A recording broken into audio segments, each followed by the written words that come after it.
tarde a todo mundo, bem-vindos aí, quem está interessado nesse assunto. Então o curso vai ser, vou primeiro saber mais ou menos, né? Alguns de vocês eu conheço, sei que estão trabalhando, outros que eu não conheço, queria saber, para não fazer um curso assim de cima para baixo, os tópicos sou eu que decido, eu prefiro a gente ter primeiro uma conversa, para a gente saber exatamente em que vocês estão interessados, e aí a gente poder definir um assunto que seja da área, mas também que vá de encontro aos interesses de vocês, né? Tem muita coisa que se pode fazer aqui, e de repente eu vou fazer alguma coisa que pode não interessar ninguém, aí o curso não faz o mínimo sentido. É um curso mais voltado assim, para pesquisa, já é um curso mais avançado, então eu acho bom a gente poder estabelecer esse diálogo para poder atender às necessidades, né, de todo mundo. Então, claro, que eu tenho alguns tópicos que eu tenho vontade de colocar, mas aí eu sacrifico esses tópicos em função dos interesses de vocês também, né? Bom, Dória eu sei, Rodrigo também eu sei. Sei que Rodrigo, eu sei que você quer, é hora de Signature Violation, né? Então isso já vai cá, já botei no programa por causa de você. Você, bom, o Osório, aliás, isso aí no geral é o Osório, vai sobrar alguma coisa para você, pode ter certeza. Isso aí, mais depois pelo óbvio de preferência, né? Rapaz, maravilha. Se possível, todas finitas no ultravioleta, que são beta zero, maravilha. O Luiz Felipe está trabalhando. Bom, você está saindo para o doutorado fora? Como é que está? Você está aprendendo? Você está trabalhando em quê? Posso te interessar? Então vai ser legal. Tá certo. Sobretudo essa parte de campos escalares, teorias escalares efetivas. O Marcelo, eu sei que está interessado. Aí o grupo da UERJ, assim, você está mais interessado em modelos efetivos que quebra desse alguma coisa relacionada com supersimetria, também. De grego. A colega aí, você que é ruim, eu vi que tem uma pessoa fã de qualquer coisa, é seu holandês ou belga? Sou holandesa. Já entende o meu português? Sim, eu tenho. Então tá legal. Você está trabalhando em quê? Eu estou trabalhando em renormalização angélica. A gente fez um trabalho com supersimetria também. E holografia estou trabalhando. Também. Então não nada alguma muito coisa relacionando. ligada à dimensão extra pode te interessar? Sim. Tá, Rodrigo Bruni, o que você está Eu vou junto do Osório, alguma coisa. Também. Você até a gente já trocou e-mail por conta desse assunto, né? Você que é o Breno? Isso mesmo. E qual é o teu interesse? Trabalhando junto com a holografia também. Também holografia, né? Então de repente a gente pode ver alguma coisa, modelos efetivos a partir de 5 dimensões também, né? Tem coisas interessantes saindo sobre isso aí. Tá certo. Então eu vou fazer a seguinte proposta. Eu tinha alguns tópicos aí, que eu tinha separado, né? Em princípio, mas aí eu vou adaptar um pouquinho o seguinte. Vou colocar aqui a lista de possíveis tópicos, né? Só para dizer o seguinte, esse curso tem um monitor, que é o Yuri. O Yuri é estudante de doutorado, faz o doutorado com a gente. E o Yuri não vai ser monitor de fazer exercício, nem de tirar dúvida, porque eu acho que as dúvidas que vocês têm, ele também pode vir a ter. Mas a ideia dele no curso vai ser dar uma parte, ele deu aqui nas férias, né, no curso nas atividades de verão, ele deu uma parte desse tópico que é teorias de perturbação quirais, Chiral Perturbation Theory. E aí vai fazer essa parte que ele fez, foram umas 4 aulas que ele fez. Não, ele fez 4 aulas na escola, eu dividi esse curso com ele, eu dei 4 aulas, ele deu 4. E aí as 4 aulas dele vão ser mais Chiral Perturbation Theory, que é um tópicozinho, uma parte interessante para a física drônica. Aí então essa parte fica com ele, tá? Mas eu vou dar a parte que eu acho, juntando com o que eu entendi aí de vocês, eu estava pretendendo colocar como tópico o seguinte.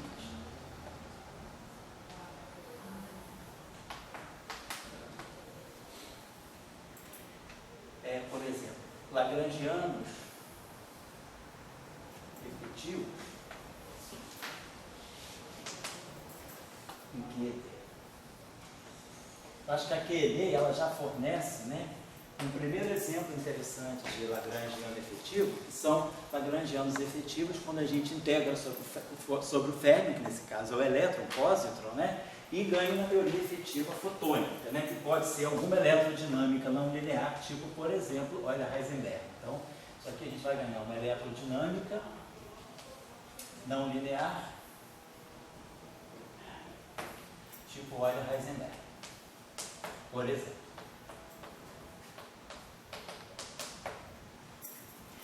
Esse assunto é um assunto que agora está bastante em desenvolvimento por várias razões. Tem toda uma... o ano passado, faz praticamente um ano, foi dia 17 de março, né? No ano passado, mediu-se pela primeira vez o espalhamento fóton-fóton direto.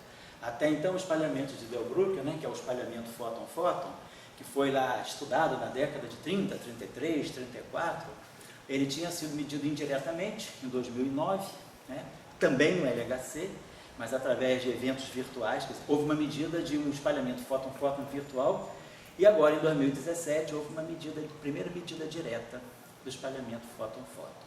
E aí, a seção de Shorter do espalhamento fóton-fóton, ela deu um limite interessante, por exemplo, sobre o parâmetro de Bohr-Ninfeld, da eletrodinâmica não linear de Bohr-Ninfeld. Além disso, né, existe um grande interesse também em regimes não lineares da eletrodinâmica.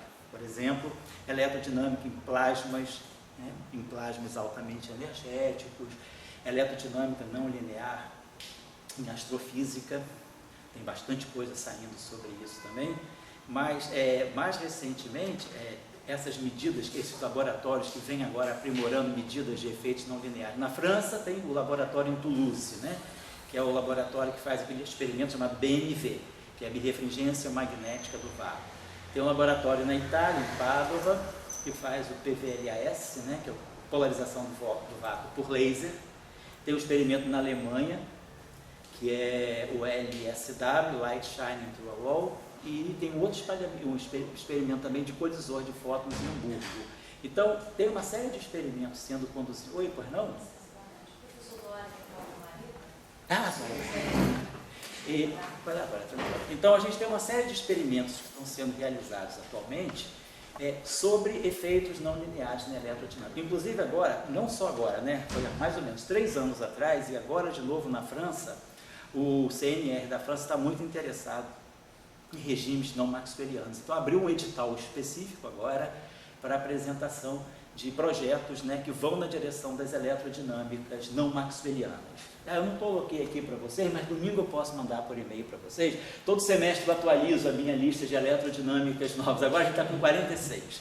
A gente conseguiu mais uma agora, que foi um trabalho interessante, até eu vou discutir isso no curso de quinta-feira, que é um trabalho que saiu interessante de 2017, sobre uma eletrodinâmica tensorial, que é uma eletrodinâmica apropriada para descrever líquidos de spin.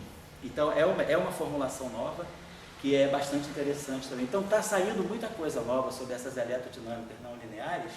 Então, eu acho que justifica a gente dar uma olhada, quer dizer, nessas eletrodinâmicas não lineares como modelos efetivos, inclusive também modelos não lineares com violação da simetria de Lorentz. Então, eu acho que esse tópico aqui pode ser um tópico, assim, apesar de ele ter nascido na década de 30, né, que ele nasceu basicamente, primeiro, com o trabalho de Halper, que é de 1930, assim que Dirac fez a equação, né, elétron-pós, fez a equação do elétron, em 1928, e em 29, no trabalho, que tem aquele famoso trabalho, Teoria de Elétrons e Prótons, ele discute a questão do vácuo quântico.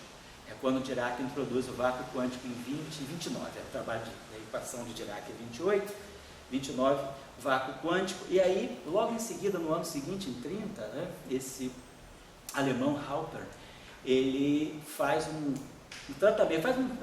trabalho muito simples, né, sem praticamente equação nenhuma, mas que ele discute a repercussão do vácuo quântico em efeitos não lineares na QED.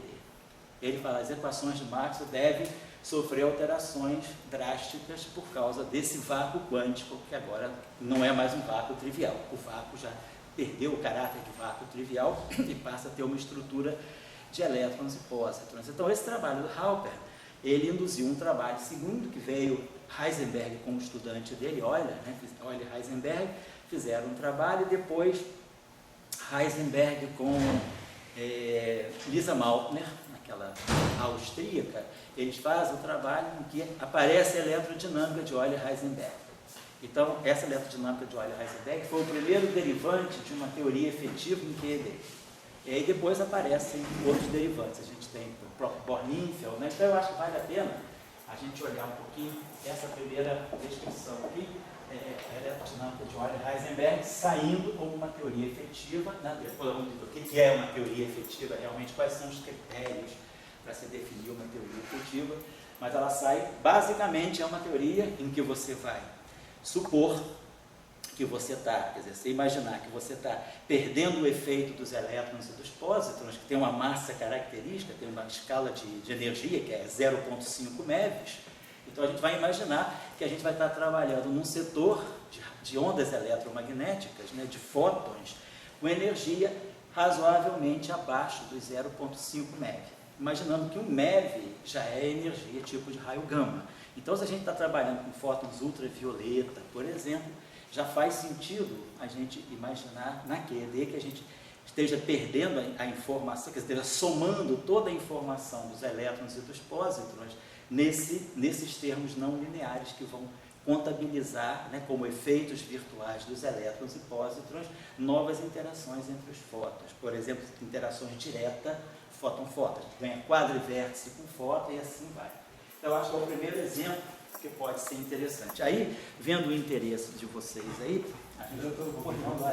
Esse quadrivértice de fótons, ele aparece de uma maneira efetiva, é isso? Aparece de uma maneira efetiva. Porque na QED não tem, nem no modelo padrão. No modelo padrão a gente tem fóton, alta interação do fóton, mas aí com Z0, né? Com W. Então, o máximo que a gente tem na teoria eletrofraca é fóton, W mais, W menos. A gente não chega, e aí depois tem também fóton, esse aqui sim, a alta interação é fóton, W mais, W menos. Isso aqui vem da estrutura, basicamente vem da estrutura SO2, do setor não abeliano, SO2, depois da quebra espontânea da simetria, né, a gente revê quem são os campos físicos, e aí você tem sobretudo essa interação. Mas a gente, por exemplo, e a gente vai trabalhar aqui, o que a gente não tem, por exemplo, é ZZ interagindo com fóton. Nem trivértice e nem quadrivértice. Então a gente não tem. Essa é uma questão importante do modelo padrão, está na agenda do Atlas, que é estudar esses chamados tri-quadrivértices anômalos de interação do fóton direto com o Z0. Isso a gente não tem. Agora, aqui, na eletrodinâmica pura, o que a gente vai ter, quer dizer, aqui a gente, no modelo padrão, a gente ainda tem essa interação de fóton-fóton, mas não fóton-fóton puro. Fóton-fóton com W mais, W menos. No Euler-Heisenberg, a gente já vai ter uma interação direta de 4 fótons. Só que essa interação direta de 4 fótons, essa constante de acoplamento aqui, ela não é adimensional, ela vai trazer o traço da presença do elétron como objeto virtual. Esse vértice é um vértice efetivo que leva em conta a soma de todas as contribuições virtuais nessa escala de massa abaixo do elétron. Então a gente vai ter uma constante de acoplamento efetiva com dimensão de massa menos 2, claro, mostra que o modelo é não renormalizável, mas a gente não está ligando. A teoria efetiva não precisa ser renormalizável. Então a gente vai discutir isso. Acho que isso aqui é um foco. Agora, só perguntinha. Daí a teoria efetiva, você faz o espalhamento fóton-fóton com esses 4 fótons. Isso. Você usa a regra de Feynman. Isso, você usa a regra de Feynman. Feynman. E vai em frente com isso aí. Você pode imaginar, você tem um espalhamento, vamos dizer assim, fóton-fóton. Então esse espalhamento fóton-fóton, ele tem um vértice. Esse vértice vai trazer uma informação da constante de estrutura fina, né, da constante de acoplamento, e vai trazer uma informação sobre a massa do elétron também. Isso aqui é um vértice. Com esse vértice você pode calcular uma seção de choque. O espalhamento fóton-fóton. Seção de choque é o quadrado da amplitude. Esse vértice aqui, diferentemente da QED, você não precisa ter acesso a esse gráfico aqui, com um loop de Fermi, né? Um loop de elétrons, né? Para calcular o espalhamento. Esse aqui é o espalhamento típico de Delbrück da QED. Então, ele é de ordem E4. A questão de acoplamento está aqui, ele é de ordem E4. Aqui você já tem um vértice que aparece efetivo, que é E2, mas tem a informação da massa do elétron, você já somou sobre todos os processos virtuais. Então, essa seção de choque tem que ser proporcional ao quadrado da amplitude. Então, ela vai ter que ser 4 sobre a massa do elétron, 4. Mas aí, você pode pensar assim, a seção de choque, ela tem dimensão de comprimento ao quadrado, ela é uma área efetiva. Agora, isso aqui é só amplitude, é o quadrado. A amplitude é tão simples quanto isso. A amplitude, a menos os fatores de polarização, Mas a amplitude basicamente é isso aqui. Agora a amplitude ao quadrado te dá a primeira parte da seção de choque. Depois tem que entrar os fatores de espaço de fase. Mas aí a gente só recupera a dimensão dessa constante aqui. Aqui tem uma dimensão de massa quarta, massa menos 4. Esse objeto aqui tem que ter... e outra coisa, esses acoplamentos aqui são acoplamentos com derivada. Então, o Euler-Heisenberg, ele te dá algo desse tipo. Ele é o lagrangiano de Maxwell, isso aqui, ele é 2 menos B2. Isso é o lagrangiano de Maxwell, é 2 menos B2. O Euler-Heisenberg, ele vai te dar 2 menos B2 ao quadrado. O parâmetro A aqui. Depois tem um parâmetro B aqui que te dá escalar B ao quadrado. Então aqui está a não linearidade, aqui é 4, B4 e aqui é 2B2. Então cada campo elétrico e cada campo magnético tem uma derivada de um potencial. Então você tem quadro e vértice com campo elétrico. Então você tem quadro e vértice com derivada. Então você tem 4 derivadas aqui. Então na regra de Feynman, isso aqui vai ficar momento, e aqui momento. Tem 4 momentos. Então, cada momento, no espaço de momento, é uma energia. Então, esse vértice aqui, ele está dando energia 4. Isso aqui te dá uma energia 8. Então, você tem essa energia. Você tem energia 4, quando fizer o quadrado com amplitude, vai te dar uma energia 8. Então, isso aqui tem dimensão de energia à quarta potência. Energia à quarta potência é comprimento, energia, vai dar uma energia quarta potência, que te dá então massa, energia quarta potência seria uma massa a quarta potência, um comprimento a menos 4. Então, você tem que ter um comprimento no final do dia a menos 2. Então, você tem que ter um comprimento ao quadrado, porque você quer ter uma seção de choque. Então, aqui você tem uma massa a quarta, uma energia quarta, então você tem um comprimento a menos 4, o que você quer ter é um comprimento ao quadrado. Então você precisa, de alguma forma, multiplicar isso aqui por alguma coisa que vai ter potência para te dar no final do dia uma energia, um comprimento ao quadrado. Você vai ter que multiplicar isso aqui por uma energia a sexta, um comprimento a sexta, que é 1 sobre energia, aqui a sexta potência. Então, no final, isso aqui seria então, a contribuição do fator de fase. Então, você, com esse vértice aqui, você já tira uma seção de choque que cresce com o quadrado da energia, mostrando claramente que é não linear. Seção de choque que cresce com energia, você tem não linearidade. Mas a teoria é efetiva, então não tem problema. Então, basicamente, isso que você tem que ver. Nós vamos discutir isso depois, mais na frente. Mas é só para te lembrar que desse vértice aqui vai sair tudo. Quer dizer, o espalhamento fóton-fóton para Euler-Heisenberg, ele tem essa contribuição. Ele é um vértice. Simplesmente ele não é um loop mais. O loop já foi levado em conta. Quer dizer, quando você integrou aquele loop lá, você já trouxe a informação daquele loop para essa constante de acoplamento efetivo. É isso que a gente tem que ver. A constante de acoplamento efetiva, ela já traz a informação do loop. Quer dizer, você soma os loops e ganha uma teoria, vamos dizer, mais impura, que é não renormalizável, pode ser não unitária, mas já levando em conta os efeitos virtuais. Então, é o único jeito da gente ter algum tipo de interação direta fóton-fóton, né, a partir da eletrodinâmica. Mas o que eu entendo assim, você estaria dizendo que em 1925 teve uma experiência importante já de espalhamento do fóton-elétron, feito como? Isso, é feito como. Então, ali você viu que o fóton era uma partícula elementar, etc. Você está dizendo que agora, em 2018, assim, a gente vai ter uma experiência similar, que é fóton-fóton interação. E nós estamos aqui para aprender quais são as modelagens possíveis para esse espalhamento fóton-fóton. Certo. Você está dizendo que a primeira modelagem seria essa. Historicamente, a primeira foi Euler-Heisenberg. Mas o pessoal gosta de dizer que a QED também dá para fazer. Claro, mas aí, exato, na QED há um loop, você tem um espalhamento ali seria trileva, né? Trileva, você já tem um espalhamento a trileva. Daí você sempre fala que tem, digamos, 40 e tantos modelos de eletromagnéticos.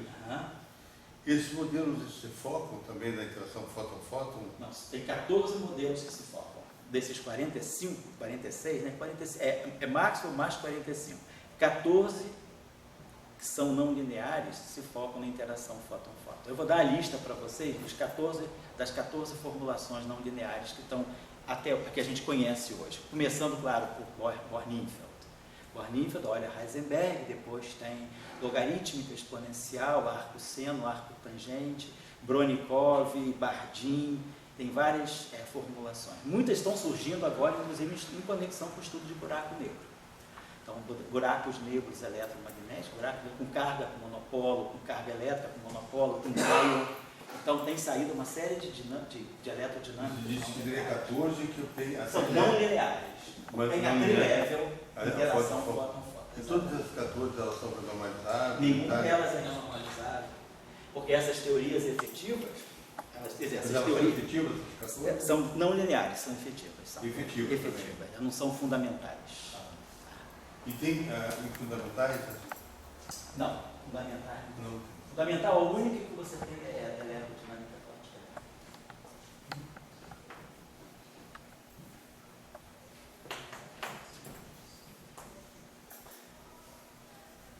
Aqui também. Então, isso aqui eu pretendo discutir, né? Porque senão eu acho que o Rodrigo nem estava aqui. Nem o Rodrigo, nem o Osório. Então, você acha que isso é mais importante como físico? Na leitura do momento histórico atual, onde superstrings, supersimetria, supergravidade, ou uma teoria que entenda esse novo espalhamento cômputo, vamos dizer o seguinte. Quer dizer, como é que você vê? Na história toda, assim, eu entendo a história, você tem muita coisa acontecendo ao mesmo tempo. E desde, mas isso aqui é uma coisa que... E eu vejo que essa coisa do fóton-fóton não é muito assim midiático. Não sei se está correto. Está ficando. Não deixa eu falar. Está ficando porque a interação fóton-fóton, ela pode começar a te dar informações de nova física além do modelo padrão. Então, por exemplo, esses próprios modelos com violação da simetria de Lorentz, eles já são modelos advindos, eles podem ter uma origem, por exemplo, nas teorias de cordas. Então, você pode imaginar uma teoria efetiva, baixas energias, com violação da simetria de Lorentz, originando na quebra da simetria de Lorentz. Se você tem informação sobre isso, você tem vínculos sobre esses parâmetros a partir de experimentos aqui, ou no laboratório terrestre, em astrofísica, você pode estar vendo até que ponto esses vínculos vão importar para uma física nova além do modelo padrão. Então, por exemplo, essa interação fóton-fóton, ela é fundamental, porque justamente o que se espera é que a gente consiga detectar desvios na seção de choque calculada por Euler Heisenberg, que vão ser atribuídos a uma nova física, que não seja mais o modelo padrão. Porque isso, inclusive, aconteceu um super espetáculo, né? Mais ou menos, nós estamos em 2018, 2009 e 2010. Um grupo de japoneses, usando alta computação, eles recalcularam Euler Heisenberg. Recalcularam Delbruck, espalhamento de Delbruck, espalhamento fóton-fóton. E mostraram que o cálculo de Euler Heisenberg estava errado. Então isso levantou uma discussão séria na literatura. Só que, com a análise mais profunda desse resultado, que era impactante, mostrou-se que o cálculo dos japoneses estava errado. Não era o cálculo do computador que estava errado, era o cálculo formal dos japoneses. Os japoneses tiveram algum tipo de erro na hora de introduzir contratermos, coisas do... Então foi um erro de procedimento físico e não de cálculo computacional. E aí reabilitou de novo Euler Heisenberg, Bohr-Ninfeld. Delbruck. Obrigado, Delbruck. E aí a expectativa é justamente essa. Se você agora tem, claro, você tem uma barra de erro, mas se você tem agora precisão suficiente para comparar os resultados do Delbruck experimental com o cálculo teórico, lá da era Euler-Heisenberg, você vai poder ver que essas discrepâncias, ou elas são erros intrínsecos, ou elas podem estar indicando uma coisa mais séria, que é desvio da eletrodinâmica. Portanto, desvio do modelo padrão. Então, é uma coisa importante. Está na agenda do LHC, justamente, porque não estava na agenda inicial do LHC, quando ele começou a operar em 2009, mas entrou na agenda, nesse segundo run do LHC, entrou na agenda tanto do Atlas quanto do CMS, o estudo e a medição do Delbrück scattering direto. E aí isso pode ser correção ao modelo padrão. Então é importante essa questão. Eu pergunto assim para vocês, teórico do CBPF, a respeito do modelo padrão. Sim, vamos falar sobre isso agora. Você acha, digamos, todo mundo quer ir além do modelo padrão. Você acha que eu ouvi a opinião, é melhor ir através de algo sem Higgs, algo trazendo espalhamento fóton com Z0, algo fóton, ou algo fóton direto com neutrino. Qual que seria, vamos dizer, no sentido assim, experimental, das possibilidades que estão para acontecer, mais razoável para se dizer, bom... A interação direta fóton-neutrino, essa interação é importante, muito importante também, mas ela é de difícil medição. Então, quer dizer, vamos dizer assim, é um processo muito delicado. Medir a interação, seção de choque, neutrino-fóton, claro, no modelo padrão, nós não temos a interação vértice, um vértice que acopla o fóton com o neutrino. Mas, quer dizer, os neutrinos só se acopla com o Z0 e com o W mais e W menos. O neutrino não tem interação direta com o fóton, a nível de vértice. Mas, claro, por processo quântico, a gente pode ter um espalhamento, fóton-fóton, neutrino-neutrino. Então, a gente pode ter, mas aí o espalhamento já é processo, via processo virtual, via correção de loop. Então, esse processo é um processo muito, muito, muito sutil, muito delicado. Depois, a interação fóton-Z0, eu acho que ela é bem interessante, porque é alguma coisa, afinal de contas, né, o decaimento do Higgs é em 2 fótons, o Z0 pode também decair em fótons, mas só que são processos virtuais. A interação, agora, fóton, Z0, C0, o trivértice fóton Z0 é importantíssimo, porque esse teste de teoria de Yang-Mills não foi feito. A gente só testou os trivértices de Yang-Mills experimentalmente no W mais W menos fóton, W mais W menos Z0. Mas, por exemplo, os quadrivértices de Yang-Mills, a gente ainda não tem teste experimental deles. Agora, está se fazendo no LHC. Será que o quadrivértice, Yang-Mills, ele amarra muitas coisas. O trivértice é a constante de acoplamento de Yang-Mills vezes com o momento. O quadrivértice é a constante de acoplamento de Yang-Mills ao quadrado. Então, quer dizer, os vértices de Yang-Mills estão bem amarradinhos, né? A teoria de Yang-Mills, ela te dá o trivértice com a constante de acoplamento e um momento. Depois, ela te dá o quadrivértice, que é a constante de acoplamento ao quadrado. Então, será que a coisa está tão amarradinha que quando você vai para o experimento e faz uma medição do quadrivértice, será que você obtém exatamente o quadrado da constante de acoplamento que está aqui? Quer dizer, o trivértice, hoje, ele é testado por W mais, W menos Z0, W mais, W menos fóton, W mais, só esses três, W mais, W menos Z0, W mais, W menos fóton. Quadrivértice, não. Então, uma questão importante que o LHC está na agenda do LHC atual é o teste dos quadrivértices e, eventualmente, trivértices anômalos. Então, trivértices anômalos, fóton, no modelo padrão, não tem interação direta do fóton com Z0. O fóton só interage com quem tem carga. Tanto é que o fóton não ganha massa porque ele não tem carga, ele não interage com o Higgs. Então, ele está fora do mecanismo de Higgs, ele permanece sem massa porque ele não bate direto com o Higgs. Agora, quem bate de frente com o fóton, no modelo padrão, é o W mais, W menos, obviamente, os leptons carregados, obviamente, os quarks. O neutrino também não, nem com fóton, nem com Higgs. O neutrino só se encontra com Z0, W mais e W menos. Então, você tem uma coisa muito interessante que é medir o espalhamento, quer dizer, medir o decaimento de Z0 em fótons e você vê o quanto isso aí pode estar te afastando do modelo padrão. Então, o que se procura no LHC, já que você está interessado, a gente pode botar esse tópico no curso, que eu acho que é interessante, que é estudar justamente modelos efetivos derivados do modelo padrão, introduzindo o efeito da interação fóton-Z0. Eu acho que isso é uma coisa interessante, porque é uma eletrodinâmica completamente neutra. Você vai ter interação do fóton com Z0, Z0. 2 fótons com Z0 e 2 Z0s com fóton. essa interação é uma interação direta e sem carga elétrica. Como é que o fóton se acopla diretamente a alguma coisa que não tem carga elétrica? Como? Não pode vir do acoplamento mínimo. Então não pode vir do Yang-Mills direto. Ele soa como um acoplamento no mínimo. Só que esse acoplamento no mínimo então, deve estar vindo de uma teoria nova. Deve estar vindo de um modelo mais fundamental. Não sei se vocês se lembram, quem já estudou a teoria eletrofraca, que, por exemplo, na própria teoria eletrofraca, a gente aparece esse vértice aqui. Esse vértice não é um vértice da QE dele. Se a gente pegar a QE dele, né? Vamos dizer, pegar aqui um vértice, pegar uma partícula de spin 1 massiva e com carga E.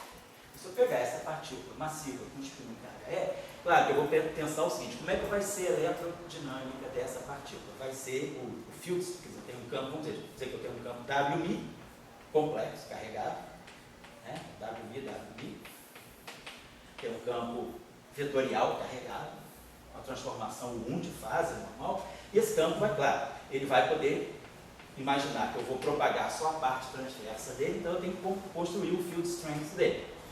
Só que o field strength dele tem derivada. Agora, como esse campo ele é carregado e ele vai interagir com o fóton, eu tenho que colocar aqui derivada covariante. Está lá, a derivada covariante está aqui. Então, quando eu escrever o meu lagrangiano, né, do W mais W menos, eu vou escrever assim, ó, W está. W, então, esse aqui vai ser o meu lagrangiano tipo máximo. Aqui o fator, como é complexo, a gente bota um fator meio.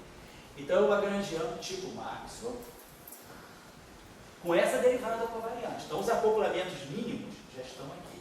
Claro, eu posso ter um termo de massa. Então, isso aqui seria, né, o que eu posso escrever. Uma eletrodinâmica, termo cinético, devidamente derivada covariante, e esse termo aqui. Agora, essa interação que não está prevista aqui, que é uma interação naturalmente não mínima, que seria pegar F mini, botar assim, F mini, W mini estar, W mini. Essa interação aqui, esse vértice aqui, é invariante de gauge. Porque F mini é invariante de gauge. E a fase desse campo mata a fase, o 1 desse campo. Então esse vértice aqui é o 1 invariante. Só que esse vértice 1 invariante, ele não vem do acoplamento mínimo, ele é um acoplamento não mínimo, porque ele tem F mini, ele não se acopla com um potencial, ele se acopla com um campo, diretamente. Então esse acoplamento, do ponto de vista eletromagnético, ele é não mínimo. Então como é que eu vou justificar? Agora, só que interessante, dimensão canônica 2, 3, 4. Então eu posso colocar aqui uma constante de acoplamento adimensional. Portanto, não prejudica a renormalizabilidade. Agora, isso é uma interação do fóton com uma partícula carregada, que eu esperaria por universalidade da interação eletromagnética que essa carga aqui fosse, a constante de acoplamento fosse E. Aqui, obviamente, esse objeto aqui, se a gente fizer esse objeto aqui, fizer o conjugado complexo dele, ele fica F mini, W mi, W mi estar. Que aí eu posso reconverter os índices, né? Renomear os índices, vou chamar o mi de ni e o ni de mi. E aí eu reconstituo esse vértice colocando aqui mi com sinal menos. Então esse vértice aqui ele é puramente imaginário. Então, por causa do então eu coloco um i aqui. Beleza, então se eu colocasse esse i aqui, esse vértice aqui, ele é real, não tem constante de acoplamento com dimensão, então seria um vértice muito bom no sentido da renormalizabilidade. Mas qual é a origem dele? Ele não está dentro da teoria, quer dizer, dentro da formulação de uma teoria de gauge 1, ele é um acoplamento não mínimo. A simetria de gauge permite eu colocar, eu coloco. Mas deve ter uma origem para isso. Aí a gente vai para o modelo padrão. Lembrando que eu tenho teoria eletrofraca, SO2, 1. No setor de Yang-Mills, nós podemos construir o field strength de Yang-Mills do SO2, vamos chamar assim Yang-Mills SO2, vamos chamar de, sei lá, de BNB. Chamar os campos de Yang-Mills de SO2 para ficar. delinear field strength de ângulo, só o setor de SO2, não estou falando do setor da intercarga não. Então isso aqui deline.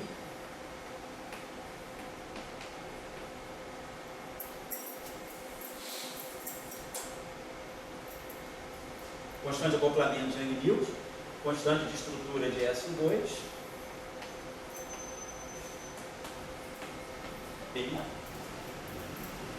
Muito bem, mas agora, observe que isso aqui é SO2, puro SO2. Então, quando eu fizer Bmini, né, fizer o setor de Young-Mills cinético, eu vou ter os trivértices e os quadrivértices. Isso só uma coisa. Pode falar. BNB. Obrigado, aqui é B. Obrigado, é C. BC, obrigado. BC, está certíssimo. Obrigado. Então, quando a gente olhar para isso aqui, agora, tem a quebra espontânea da simetria. Não estou colocando o setor 1, não coloquei ali. Lá tem a hipercarga aqui, o campo de gauge da hipercarga. Muito bem. Entra o Higgs em ação. Quebra a simetria espontaneamente. E aí a gente vai, diagonaliza o setor de massa, que mistura BN3, que é o setor que é neutro, SO2 neutro, né, é o BN3, e o Y mínimo. São os dois campos de gauge. Agora, BN1 e o BN2, eles se combinam para formar o W menos ou mais. Então, os W mais estão no setor, o W mais e o W saem do setor BN1 e BN2, que é o setor carregado eletromagneticamente dentro do SO2. Mas esse setor aqui todo é neutro. E aí, com a quebra espontânea da simetria, só para responder o que você está falando, a quebra espontânea da simetria, você vai ter que sair daqui e redefinir o que é o fóton e o que é o Z0. E aí você vai, para você, quem é o fóton? O fóton para nós é o ângulo de Weinberg.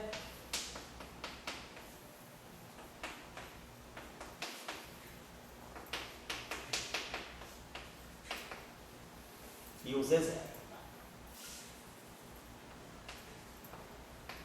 E o Z0 aqui.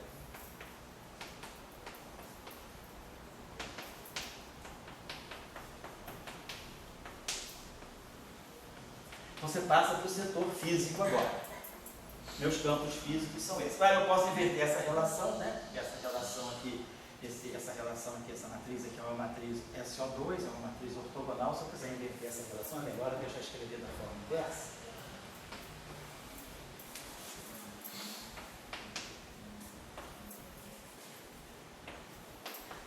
E o BM3.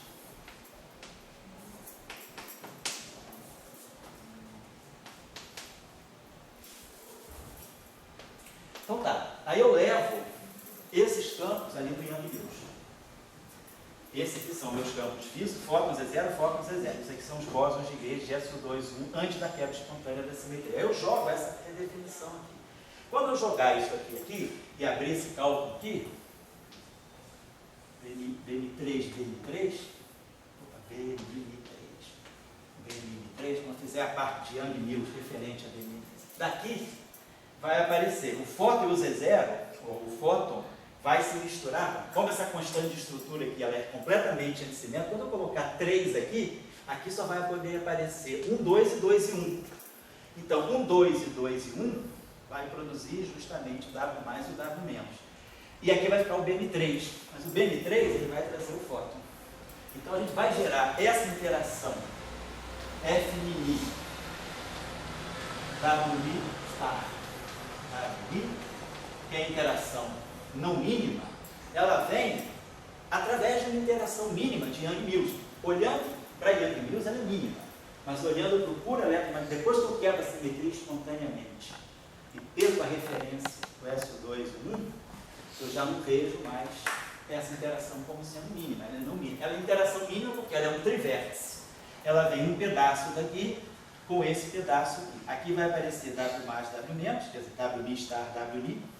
E aqui vai aparecer justamente o F mini eletromagnético. Quando eu pegar D mini 3, vai aparecer, e claro, vai aparecer também uma interação do W mais, W menos com o Z mini. Então vai ter interação WWZ, mas vai aparecer interação WW forte. Então essa interação efetiva, se você quiser fazer uma eletrodinâmica, esqueça o modelo padrão, não existe modelo padrão. vou voltar para a década de 60. 63, Salan, 64, Li Yang. O que eu vou estudar? Como construir uma eletrodinâmica quântica vetorial. Uma eletrodinâmica quântica para partículas carregadas com spin 1. Não conheço ainda o modelo padrão, mas vamos voltar a fazer uma análise assim, meio anacrônica. Vamos lá para o início da década de 60, antes do modelo padrão, antes do mecanismo de Higgs, aí estamos falando 63 e 64. Eu quero construir uma teoria quântica eletromagnética para portadores de carga com spin 1.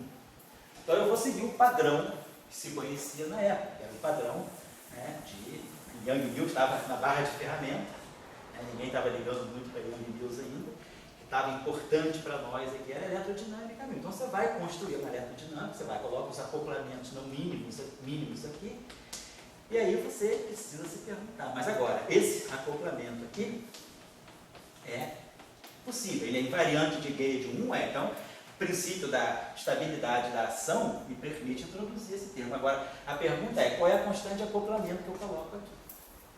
Aí, claro, por universalidade, por decreto, você coloca a carga elétrica. Mas se você vai agora olhar no modelo padrão e faz tudo aquilo que eu fiz aqui, refaz aqueles cálculos aqui, quem vai aparecer aqui vai ser a constante de Young-Mills vezes o ângulo de Weinberg. Mas isso aqui é exatamente a carga elétrica na teoria eletrofrágil. Então, desse ponto de vista, isso aí é uma teoria efetiva. Você poderia imaginar que a eletrodinâmica quântica de partículas vetoriais carregadas é uma teoria efetiva, só faz sentido como uma teoria efetiva se houver por trás dela uma teoria mais fundamental, que é Salan-Weinberg. Porque esse problema não foi resolvido na década de 60. Teve trabalho do Schwinger, de 1940, trabalho pioneiro do Schwinger com os estudantes de doutorado dele, em que eles tentam estudar uma eletrodinâmica para partículas de spin 1 carregado. 1940, hein? Aí a questão fica completamente em aberto. 62, Salan retoma a questão. Li Yang entra na discussão. Então tem 2 papers do Salan e 2 papers do Li Yang.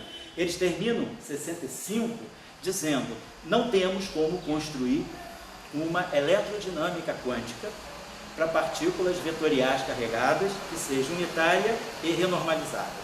Eles conseguiam ou renormalizabilidade ou unitariedade. Até que... Fala. Na conclusão do paper fala. Aí quando você... da conclusão do paper, dos papers. 64. Aí você vai, 67, quando se constrói, fica pronta a teoria eletrofraca, você vê que você consegue uma eletrodinâmica quântica renormalizável, unitária, para partícula de spin 1, somente se essa eletrodinâmica, o 1, ela estiver incorporada como uma teoria efetiva dentro do modelo não abeliano, onde a massa, o problema todo é a massa do bóson de Higgs, do bóson vetorial, onde a massa do W, ela não pode ser uma massa colocada à mão, ela tem que ter uma origem dinâmica. Aí você coloca, e por quê? Porque bósons vetoriais massivos, eles contribuem, quando eles estão longitudinalmente polarizados, vamos dizer, colocar aqui a seção de choque para o espalhamento, vamos dizer, WW, com polarização longitudinal, tocar assim, polarização longitudinal, a seção de choque cresce com um quadrado derretido. Então isso aqui é uma ruptura com a unitariedade. E aí você precisa recuperar a unitariedade. Qual é o único jeito de você recuperar a unitariedade? Quem é que puxa a seção de choque para baixo? Escalares. Então você coloca o escalar de Higgs, e aí a massa do W, ela é gerada pelo mecanismo de Higgs. E aí você tem então uma eletrodinâmica para partícula de spin 1, carregada, massiva, massa proveniente do setor de Higgs. Aí você precisa colocar um escalar carregado, coloca esse escalar, neutro, escalar neutro. Esse escalar vai puxar a seção de choque para baixo, recuperando a unitariedade e mantendo a renormalizabilidade. Então, o que a gente também é interessante observar é que, às vezes, certos modelos, né, da eletrodinâmica, uma coisa tão simples quanto a eletrodinâmica, não tem nada de Young-Mills, é eletrodinâmica, você precisa pensar nela só faz sentido como uma teoria efetiva dentro de um modelo mais fundamental. Quer dizer, na verdade, hoje, a nossa percepção é que, claro que existem outras formulações, mas a formulação dentro do modelo padrão é que o modelo padrão, ele é uma teoria fundamental dentro do setor SO2-1, ele é uma descrição fundamental para uma eletrodinâmica de bósons vetoriais carregados massivos. Se você recortar só a eletrodinâmica de bósons vetoriais massivos e carregados, essa teoria não tem chance de ser simultaneamente renormalizável e unitária. Ela só se apresenta como tal se ela estiver dentro de um contexto. Eu preciso pelo menos do campo de Higgs para poder restaurar a unitariedade e jogar. E a massa, então, ela tem que ser proveniente de um mecanismo de quebra espontânea de simetria. Podia escrever no quadro de novo esse paper de 64, que só para... É o paper de Salan. Os dois papers originais são esses aqui.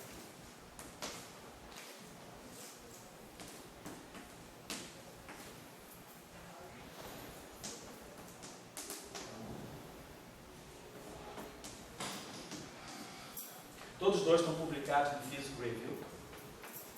Naquela época ainda não tinha seção D, era Physical Review simplesmente. E os trabalhos tratam justamente disso, né? Os dois papers dizem que os bósons vetoriais não podem ser... Os dois bósons que tem? Ambos dizem que os bósons vetoriais massivos, né, não são fundamentais. Então, se eu não tenho uma teoria, uma eletrodinâmica puramente, quer dizer, an electrodynamics for vector mesons. Mesons vetoriais. Vector bósons, mas para vector mesons. Era um pouco a nomenclatura da época. Então, essa eletrodinâmica aqui, que é, no fundo, uma eletrodinâmica que vai estudar a interação entre uma partícula carregada, mais ou menos, e o fóton. Isso também, claro, estava dentro de um contexto, porque nós estamos em 63. Lembrar que em 58, né, o trabalho do Salan e do Oort e o trabalho do Schwinger, ele já ficou claro que você tinha uma corrente carregada na interação fraca, que é a corrente que acopla o elétron com o neutrino com W+, ou o pósitron com o neutrino com W-. Então você já tem um setor de corrente carregada. Então a pergunta que se fazia na época era essa: se a interação fraca é mediada por bósons vetoriais carregados, esses bósons vetoriais tendo carga, eles vão interagir com o fóton. E como é que fica a descrição da interação entre fóton e partículas vetoriais carregadas? Essa eletrodinâmica faltava na literatura, porque você tinha a eletrodinâmica de Dirac, spin meio, né, elétron, pósitron, fóton, e tinha a eletrodinâmica escalar, que o Salan fez no doutorado dele, na tese, no início da década de 50, que era π+, π- fóton. Agora faltava, as partículas ainda não estavam descobertas, né, W+ e W- só foram descobertas no final de 82, mas você sabia que elas existiam na interação fraca, aí você precisava construir uma eletrodinâmica. E aí foi assim, praticamente um no-go, chegou a ser um resultado no-go, que você não conseguia construir uma teoria de campos fundamental, renormalizável, causal, unitária, invariante de Lorentz, com apenas W+, W- e fóton. Aí você ficou no ar, até que com o mecanismo de Higgs e a formulação eletrofraca, foi no trabalho do Salan que ele viu que aquele vértice F'(WW) ele vinha pelo acoplamento mínimo de Young-Mills, mas ele apareceria como um acoplamento não mínimo eletromagnético. E a massa era proveniente de um mecanismo de Higgs, que aí os escalares puxavam a seção de choque do setor polarizado longitudinalmente para baixo, e você reconstitui a unitariedade.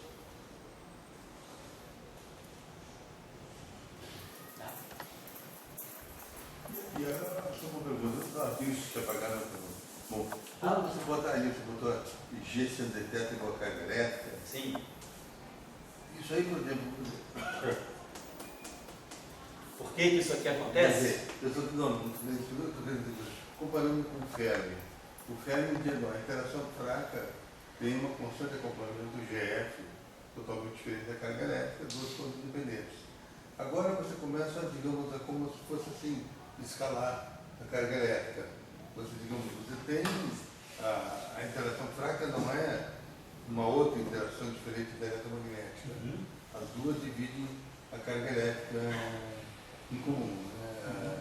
Eu digo, essa é uma percepção, digamos, que foi à frente do Fermi, né? Foi. Pois é o exemplo que eu ia colocar na contextualização histórica. A primeira, assim, vamos dizer, a segunda grande teoria efetiva que a gente tem na física é o modelo de Fermi para as interações fracas de 1933. Eu diria até que é a primeira, porque o Arthur Heisenberg veio quase alguns meses depois. Quer dizer, o primeiro exemplo de uma teoria de campos efetiva na literatura, da física de interações fundamentais, foi o trabalho de Fermi de 33, quando ele percebe que a interação fraca é uma nova interação, e ele faz aquele famoso paper, né? Que é a Theory for the Decay of Beta Particles. Então, esse trabalho do Fermi, que funda a teoria de interações fracas, né, e que foi recusado pela Science, justamente, porque a Science disse que era um trabalho muito fora da realidade. Esse trabalho é que lança a interação fraca como uma nova interação, e ele coloca a constante de acoplamento dele, que tinha dimensão de massa -2, mas ele não sabia por quê.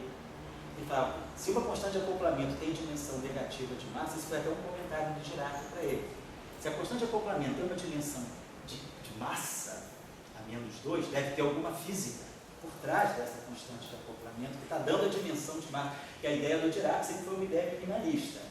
Sempre construir teorias que tivessem o mínimo número possível de parâmetros, se possível todos adimensionais. Né? Dirac não gostava nem da massa do elétron. Ele não gostava nem dela, porque ele achava que era um parâmetro colocado à mão, tinha que ter uma origem para a massa. Então ele fez essa observação, Enrico Fermi ouvia muito ele, e, lançou a constante de Fermi. E aí a interação, ela, mais tarde, quer dizer, na década de 60, ficou claro onde é que estava a massa na constante de acoplamento de Fermi. Estava na massa do W. Quer dizer, na verdade, ela vinha disso aqui, alguma coisa desse tipo, G sobre a massa do W ao quadrado. Isso aqui que vai no final do dia fazer o papel da constante de Fermi. Então a gente vê que tem uma massa, que é a massa de uma partícula, que até então não era conhecida. Quer dizer, esse é o papel da teoria efetiva. Né? O papel de uma teoria efetiva é te fazer trilhar algum caminho que vai te levar a uma nova física. A teoria efetiva pode ter todos os defeitos, inclusive não ser invariante de Lorentz, né? Que é o que a gente vai falar aqui, mas ela pode ter esses tipos de defeitos de formação, não ser unitária, que vocês que são da UERJ professam sempre esses 5 mandamentos fundamentais de uma boa teoria quântica de campo. Ela tem que ser causal, com variante de Lorentz, unitária e anormalizável, né? E, se possível, com vínculos experimentais. Né? Eu acho que isso aí é bem, quem trabalha com teoria da renormalização e trabalha com renormalização algébrica, eu conheço lá o trabalho do Sorel, é justamente nessa direção. Você tem uma teoria que tem que ser tudo isso, tem que ser unitária, renormalizável, Lorentz invariante, causal, respeitar a relação espinho-estatística. E às vezes uma teoria efetiva ela foge de alguns desses requisitos, mas ela pode estar te indicando. Essa foi um papel importante que levou o desenvolvimento da teoria eletrofraca. Né? O Salan contava para a gente sempre que uma das coisas que o Dirac deixou claro para ele, lá quando ele foi começar lá o doutorado, era que o grande problema da física, naquela época, 1950, era compreender a origem da constante de acoplamento fraca, da constante de Fermi. Por que ela era da faixa de 10 a -5 massa do próximo a -2. E quando a constante de Fermi, né, Por que isso aqui? Dirac, no fundo, desconfiava até do alfa. Dirac não se conformou, ele morreu sem se conformar porque que alfa é 1 sobre 137. Eu lembro a última vez que ele teve em Trieste, em 82, ele falou, vocês podem ter supersimetria, supergravidade, o que vocês quiserem, Kaluza-Klein, supergravity, mas se vocês não forem capazes de dizer por que alfa é 1 sobre 137, a física falhou. Ele já estava bem radical, já estava para morrer, podia dizer tudo, né? Ele morreu logo depois, em 84, né? Então ele falava, é importante compreender a origem das constantes da física. E essa questão é uma questão dos anos 50. E aí ele falava, isso é uma teoria efetiva. Ficou sempre claro para o Dirac, quer dizer, não foi à toa que o Salan foi para a teoria eletrofrágil. Ele foi para a teoria eletrofrágil porque o Dirac colocou na cabeça dele que a interação fraca, a interação de Fermi, de Enrico Fermi, a teoria de Fermi, dos 4 Fermis de interação, ela necessariamente era uma teoria efetiva que devia vir de uma teoria mais fundamental. Isso aí levou um desenvolvimento. As pessoas acreditavam nessa sugestão do Dirac. E aí ficou claro depois, praticamente o quê? 50 para 67, 17 anos depois, ficou claro o que estava por trás da constante de Fermi, dando essa dimensão para ela. Então, eu acho que isso é importante, assim, como contextualização das teorias. E nós hoje, a gente está se perguntando, e nós hoje? Porque que teorias efetivas nós temos hoje que podem nos auxiliar a buscar nova física? Então, eu acho que a teoria efetiva que nós temos hoje, que é interessante, é o modelo padrão. O modelo padrão já foi uma teoria fundamental. Hoje a gente sabe. Então, eu vou colocar esse tópico aqui, que eu até selecionei aqui, o modelo padrão.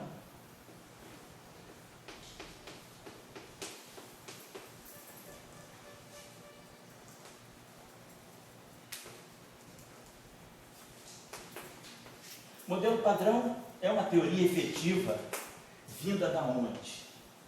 Ele parece muito bonzinho. Por quê? Porque ele tem renormalizabilidade, ele tem unitariedade, as constantes de acoplamento são todas adimensionais. Então, parece que o modelo padrão, assim, ele está bem dentro dos cânones, né, que a gente espera. Só que o modelo padrão tem um super, hiper problema. Entretanto, entre 8 problemas fundamentais do modelo padrão. Né? Mas um deles, mais notório e mais estimulante, né, de se entender, é o setor de Higgs. Da onde é que sai a massa do Higgs? O Higgs dá massa para todo mundo, menos para ele mesmo.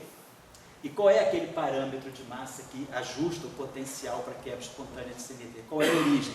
Então, aquele parâmetro, a gente volta para a situação do Dirac em 1950. Da mesma forma que a gente tem que entender a constante de Fermi, certamente nós temos que entender a origem do termo de massa, né, do termo quadrático do potencial do Higgs. E aí isso deve estar vindo de alguma teoria mais fundamental. Pode ser o quê? Dimensão extra, né? Quem trabalha com dimensão extra, por exemplo, pode olhar a quebra espontânea da simetria através de dimensão extra. Tem que ter um mecanismo para mostrar para nós a origem, né, desse potencial de Higgs. Então, eu acho que vale a pena a gente perceber hoje, uma questão importante seria olhar o modelo padrão como uma teoria efetiva. Aí, na discussão que o Dória está levantando, então eu colocaria aqui, para entender essa discussão, os vértices anômalos, que é uma questão importante do LHC.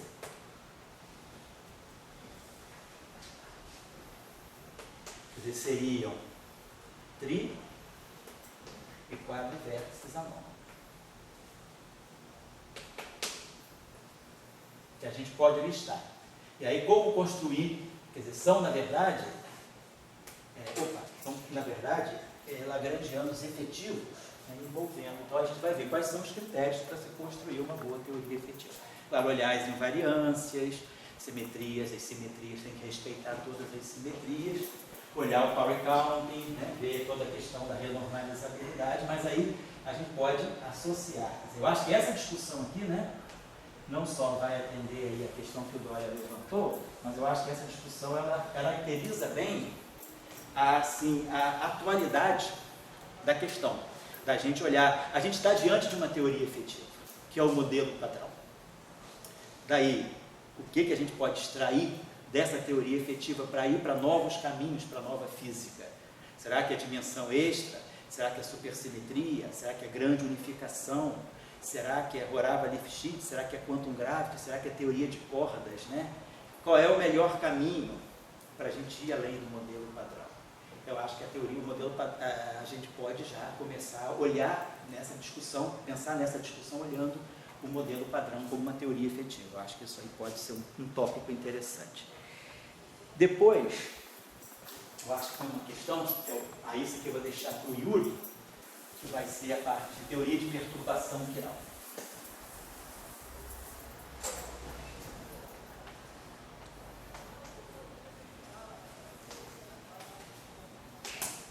Cara, eu vejo o Yuri. Eu vou deixar para o Yuri, e eu acho que aí tem uma questão interessante também, que é justamente, eu não sei, aí eu vou combinar com ele, se eu faço um pouco antes dele a discussão dos modelos sigma não lineares, né?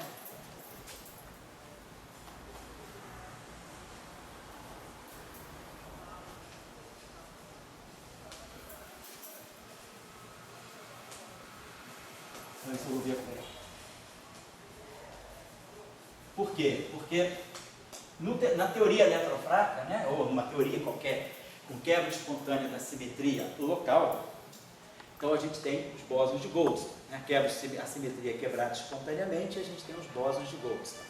E os bósons de Goldstone, eles perdem o sentido físico quando a simetria é local e se incorporam na parte longitudinal dos campos de gauge. E aí a física do setor longitudinal dos campos de gauge é a física dos bósons de Goldstone. E aí a gente pode mostrar que essa física ela é descrita por um modelo sigma não linear. Então, se alguém precisar fazer alguma revisãozinha sobre modelos sigma não lineares, tem um curso que a gente tem aqui no Professor Global, é um curso de Yang Mills, está lá no Professor Global.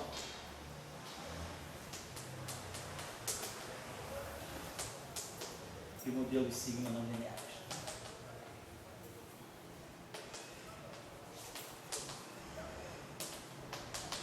Esse curso aqui de Yang Mills é um curso dado em 2018, né? 2013.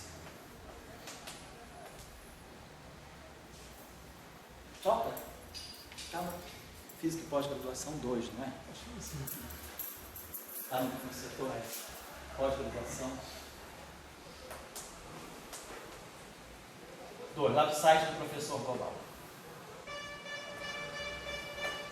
Tem 3 cursos de Yang Mills, um é Yang Mills com gravitação, outro é Yang Mills com supersimetria e outro é Yang Mills com modelos sigma não lineares. Então, esses modelos sigma não lineares, quem não conhecer também não tem problema, pode tirar dúvida comigo, a gente pode discutir sem problema, mas só se alguém puder já olhar, porque aí a gente não vai empregar muito tempo estudando os modelos sigma não lineares, a gente já pode usar o resultado para entender a física efetiva, a teoria efetiva de autointeração dos bósons de Goldstone. Por quê? Por que é interessante entender a física dos bósons de Goldstone? Não pelos bósons de Goldstone em si, né? A não ser, sim, claro, se o cara vai para a teoria de perturbação quiral é uma outra história. É uma física hadrônica, aí é uma física efetiva que você pode olhar os bósons de Goldstone sob uma ótica para as teorias de perturbação quirais. Mas para nós, a física dos bósons de Goldstone é importante porque, na verdade, ela é a física do LHC quando você faz experimentos WZ0 longitudinalmente polarizados. Então, bósons de gauge com polarização longitudinal, a interação entre eles pode ser descrita por um modelo sigma não linear, onde os campos do modelo sigma não linear são justamente os bósons de Goldstone, são os campos de Goldstone que advieram da quebra da simetria local. Eu acho que isso aqui é um tópico que pode ser importante, né? Então isso aqui vai ficar com o Yuri. E aí eu vou decidir com ele se eu faço isso antes ou faço depois. Não, a gente vai poder conversar com ele o que ele acha melhor.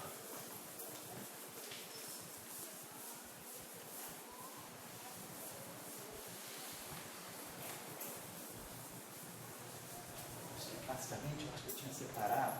Quer dizer, quebra de Lorentz, WZ0. Se alguém tiver mais alguma sugestão, tá certo. Então aqui a gente vai. Então essa aqui, na verdade, aqui a gente vai estar também trabalhando, né? Na verdade, aqui vamos dizer assim, a gente vai estar discutindo aqui uma física. Não sei, vai tentar botar aqui.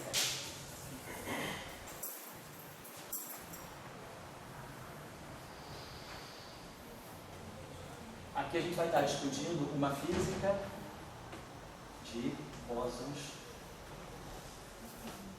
W mais menos Z0 fortemente interagidos.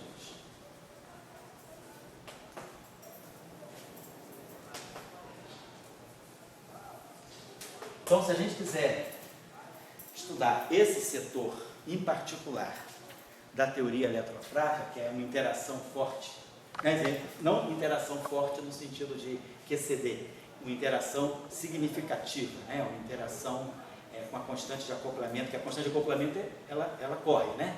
Pelo grupo de renormalização. Então, quando a gente tiver um acréscimo, né? Quiser, num setor de constante de acoplamento fraca que cresceu, essa interação dos bósons W+, W- e Z0, ela pode ser remetida a um modelo signo não linear. Então, é uma interação efetiva também, quer dizer, essa física aqui é uma física efetiva também.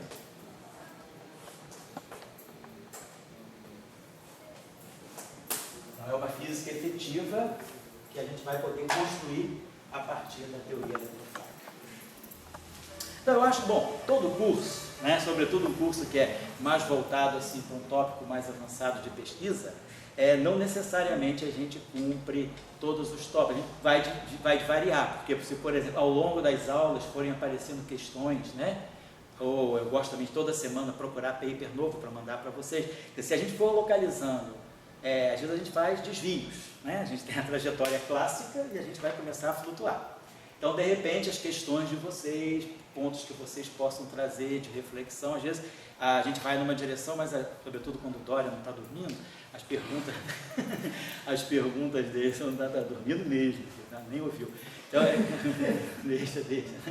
Abençoado o sono dos justos, né? Cara, cacete, eu gostaria de ter um sono assim. Se uma abelha bater asa lá em Rio Bonito, eu acordo aqui no Rio. Deus te abençoe, querido. Então, quando ele está acordado, ele geralmente desvia muito o curso, mas assim, com coisas boas. Então, acho que vale a pena a gente lançar esses tópicos, né? E aí, a partir desses tópicos aqui, a gente pode... O que é, Rodrigo? Uma vez você filmou. Dá uma filmada aí. Não vai cobrar direito autoral, nem vai entrar na justiça. É porque ele é o chefe do Tchau. Deixa que eu filmo. Tá aqui. Olha, gente, para vocês perceberem que a minha aula é muito chata, o primeiro violino, o concerto master está dormindo. Imagina a orquestra tocando e o concerto master dormir. Cacete. Isso mostra a qualidade das minhas aulas, né? Só para quem quiser, desiste hoje, não precisa voltar. Quando a gente faz o Dória dormir, o negócio está ruim. Certo? Então é isso aí, gente. Então a gente vai mais ou menos, né, se basear nesses tópicos aí. Esse curso está sendo assistido também, quer dizer, tem muita gente de outros estados que se inscreveu, vai fazer a distância, porque só para quem não está acostumado, vocês estão, mas quem não está acostumado com o professor global, as aulas dessa semana, o Tchauca gentilmente disponibiliza para nós na semana seguinte, na terça-feira à tarde, né, Tchauca? Ou na quarta-feira de manhã no máximo.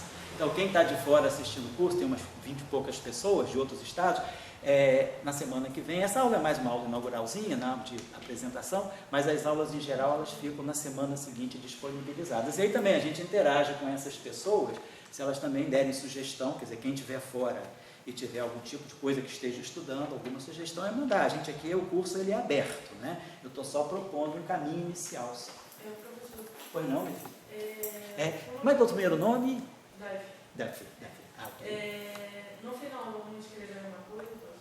Eu não tenho prova, né? Não existe isso aqui, nem lista de exercício, né? A lista de exercício mais bem-vinda é um paper. Quando o curso termina com trabalho, geralmente eu gosto de dar curso assim, com ideias abertas, às vezes acontece de a gente ter trabalho que sai do curso. Mas assim, o que eu imagino, todo mundo está ocupado com tese, todo mundo está trabalhando. Então, geralmente, o que eu cobro no final do curso é uma monografia, tipo assim, um essayzinho, de algum tópico do curso que você escolha e que esteja ligado com o teu trabalho. Alguma coisa, não precisa ser, eu não vou dar nenhum tópico para vocês que escolhem o tópico dentro, às vezes pode ser um assunto que eu não cobri no curso, mas que faz sentido, um tópico que eu não fiz, por exemplo. De repente alguém quer pegar, obter o ângulo de Weinberg a partir, né, de como uma teoria efetiva a partir de teoria de cordas. É um belo exercício, um belo paper, pode fazer. Então, a ideia é aberta, vocês escolhem o tópico dentro daquilo que interessa e, se possível, ligado com a tese de vocês, para vocês não perderem muito tempo, né?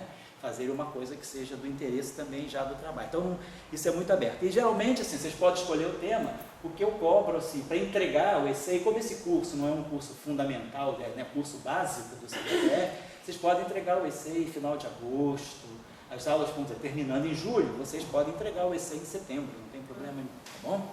O importante é você fazer um trabalho que te ajude. que você fique satisfeito de fazer. Tem gente que não me entregou ainda o essay do ano passado, de dezembro, mas não tem problema, eu prefiro que o cara, dou mais 2 meses, eu prefiro que o cara termine uma coisa com satisfação.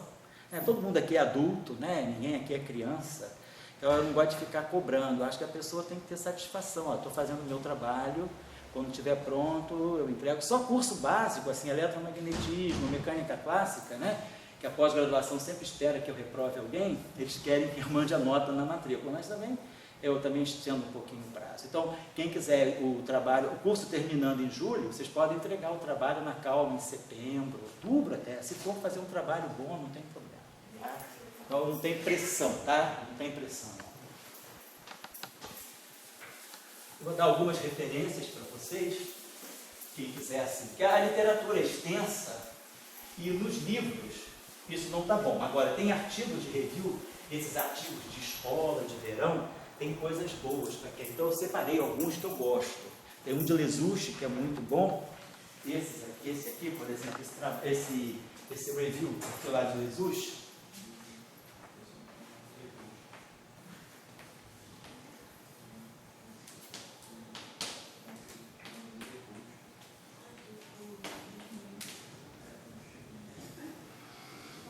Esse aqui é o Lesuche de 98.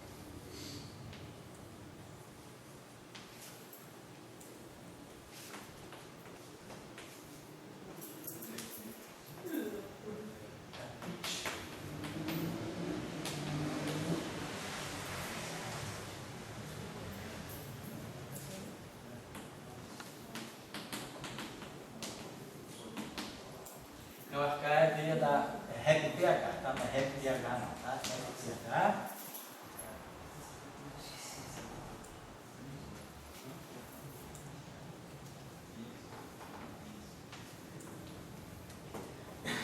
Esse é um bom artigo de review. Tem muita coisa, né? Tem partes que a gente nem vai falar aqui, mas para quem quer fazer uma varredura da área, agora vou pegar a coisa mais recente. Tem esse aqui também, Effective Field Theories.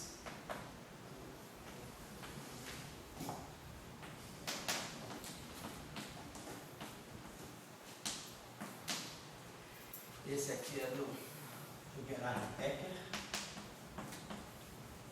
também é um archive.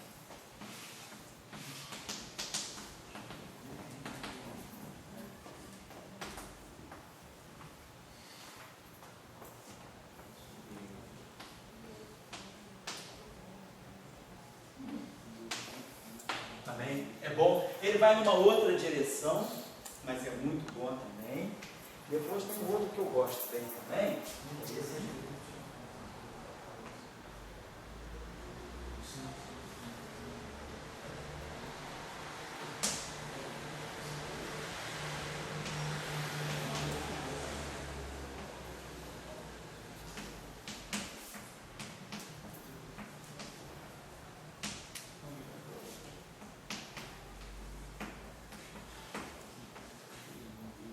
Esse aqui são mais aulas que o Burns deu lá no Perimeter.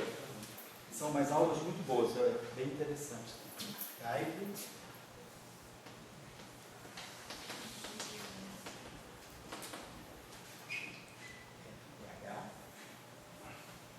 Esse é Rap PH, esse aqui é Rap PH, esse aqui é Rap PH.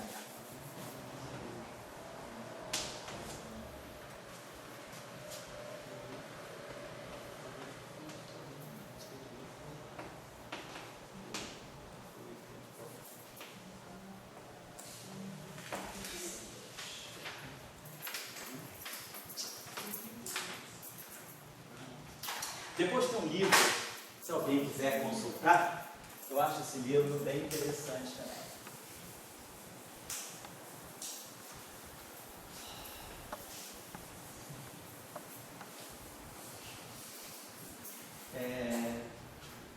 Dynamic Oscillator Tracing.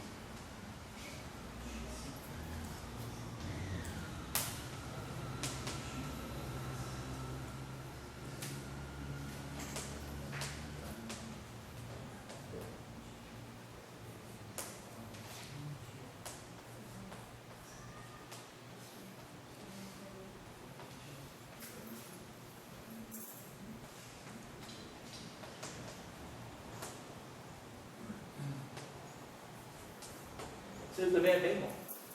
Vale a pena vocês darem uma olhadinha.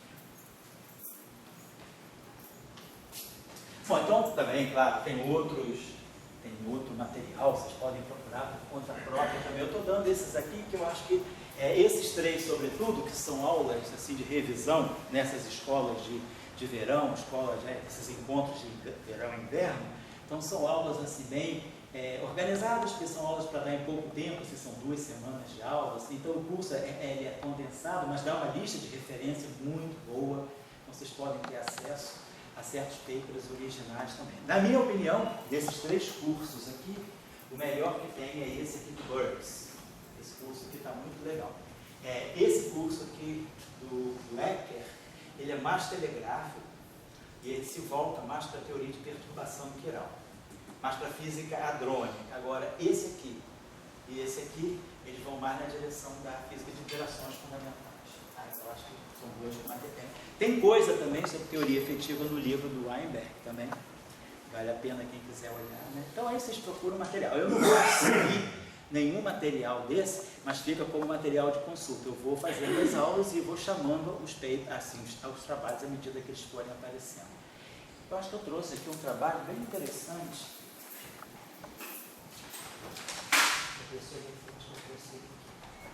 É esse trabalho. Esse aqui é um clássico, que a gente vai falar sobre ele. Então vale a pena vocês terem esse material aqui, que é justamente o famoso chamado Teorema do Desacoplamento de Appelquist e Carazzone, né? Teorema do Desacoplamento. Ele está na base das teorias efetivas.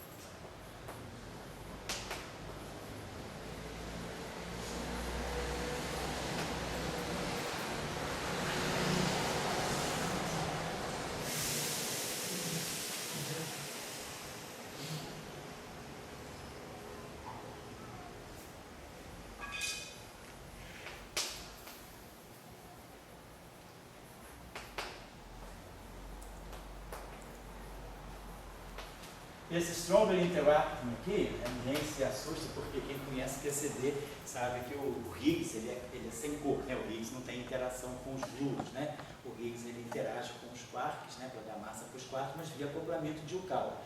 Quer dizer, não é strongly no sentido da QCD, é strongly no sentido de a gente pegar o regime, o limite de acoplamento forte do Higgs numa teoria de Young-Mills, do Higgs acoplado a campos de Young-Mills. Mas a ideia desse trabalho aqui é um physical review, que é um clássico, né?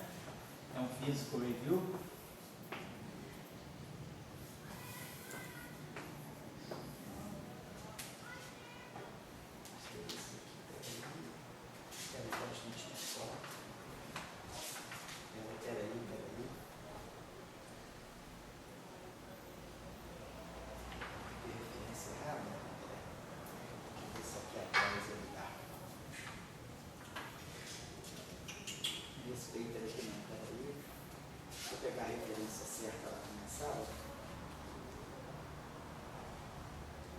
Bom, de qualquer maneira, eu mando para vocês no domingo.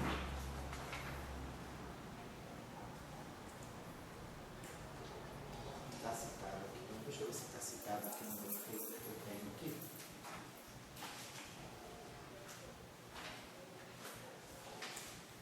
Deixa eu ver se está citado aqui. Esse trabalho é essencial, muito importante.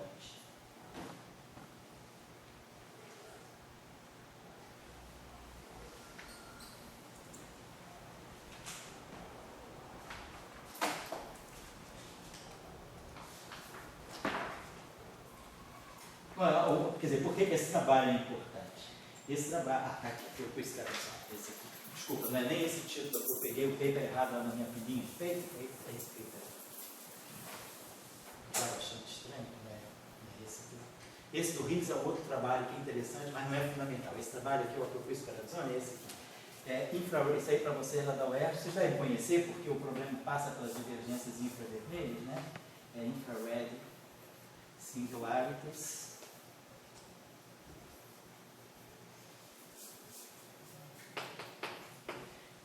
Zip Fields.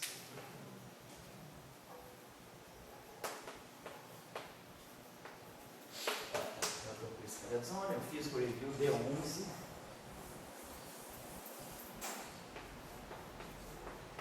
Olha a data aí, só para vocês entenderem o contexto. 1975. 1975. O que estava acontecendo em 1975 que pode ter motivado esse trabalho aí? 1972, 71, 72, regularização dimensional,